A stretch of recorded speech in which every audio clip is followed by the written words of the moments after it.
So, once he was used to the kitchen and the dining room and the yard, and I had a routine there, well, that's my stomach.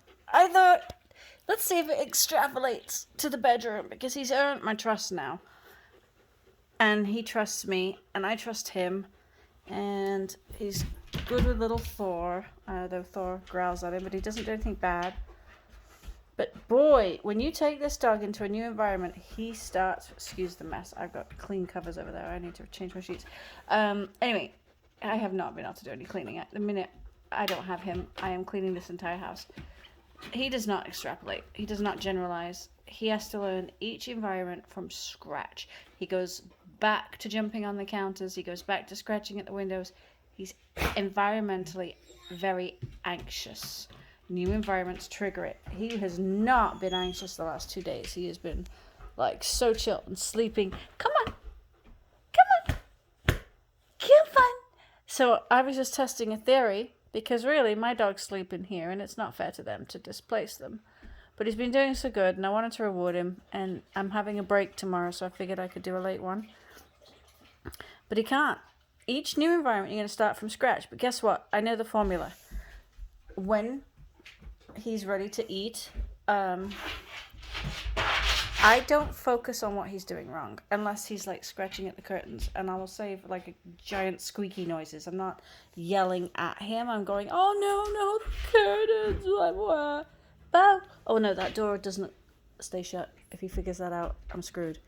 Good boy. But see how gentle that cue was, and he came over for scratches. Once he's offering you scratches, he's yours. If you feed him roast chicken,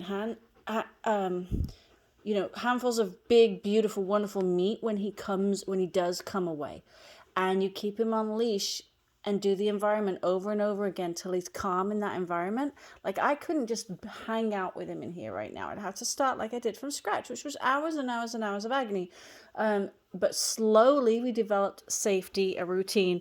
I don't think it would take as long for this room.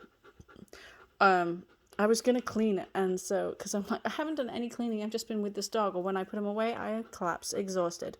But because we've had 2 days of chill, I've been able to sit on the computer and work, which I couldn't do in the beginning. I've been able to do some dog consulting, and I could not do that in the beginning because he was this anxious. But now he's coming to me for touch, for reassurance, because before he wasn't. He didn't trust me, and he nearly bit me the first day, even the second day. He doesn't like tight spaces, sudden moves, threatening. Even on the leash, I just took him out now, and I let Andrew walk him mostly, and I didn't realize how bad he pulled.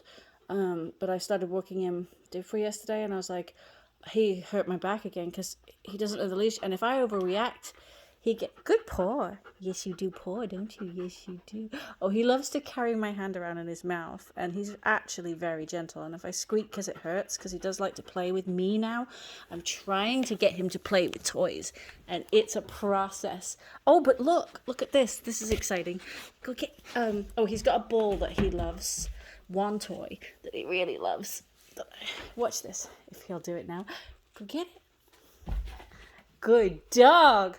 He doesn't eat tissues because I give him chicken and pork and meat. Not all the time, because when he's really anxious, dogs don't eat. But now I've got scratches and I've got some balls, and we play. I'm a toy. If he gets too much, I just let him know I'm in pain, but I don't threaten him ever. Like, I was just yelled at Bay because Bay was coming near him, and I'm like, just stay the fuck away, Bay, because Bo's doing good and I don't want them fighting, and I have to have him in the rest of the house at some point, and I just want Bay to leave him the fuck alone. And my dog's so used to controlling other dogs, he can't help himself. He's a grumpy border collie, and he just wants to control this dog, and I'm like, you left me to it because you fought, and if you fight, I'm on my own. So now I'm on my own, Bay, fuck off.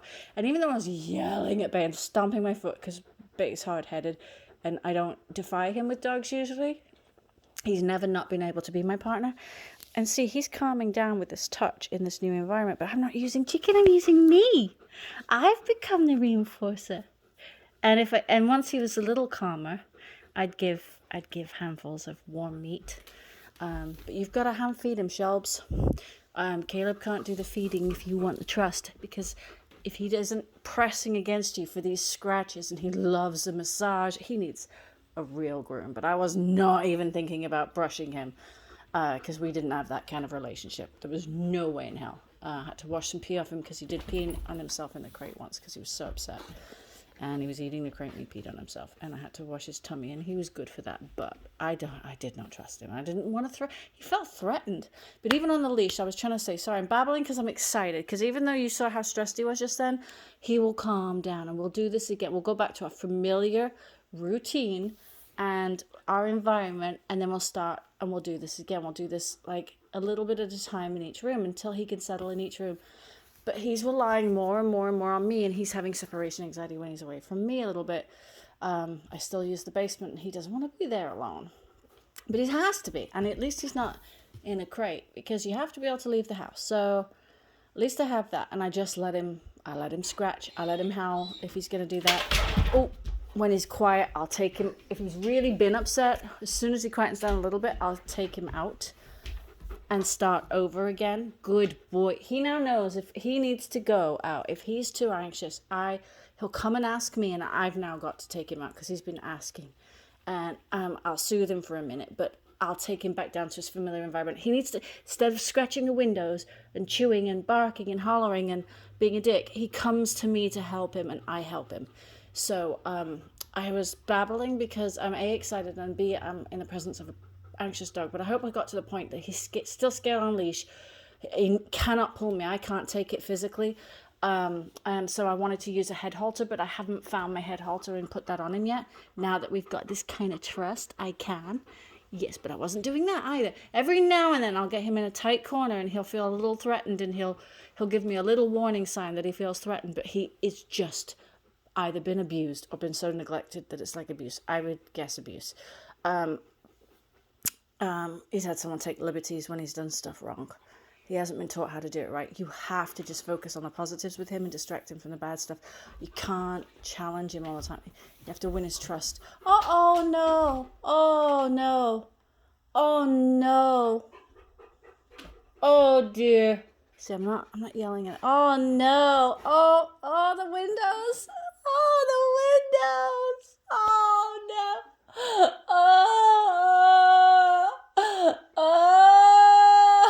I'm just experimenting. He's kind of ignoring it, but he's listening. Can you get down, sweetie?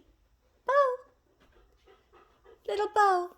Because he's stressed, and he came to me and he asked me, and I ignored it because I was making this video. So it's my fault. As soon as he comes back this time, I'm taking him out. But he did the window first. So he's learning that got him more attention than coming to me. So I failed him one time. Yeah, let's go outside. Okay, let's go. We'll go back to our familiar routine. Good boy.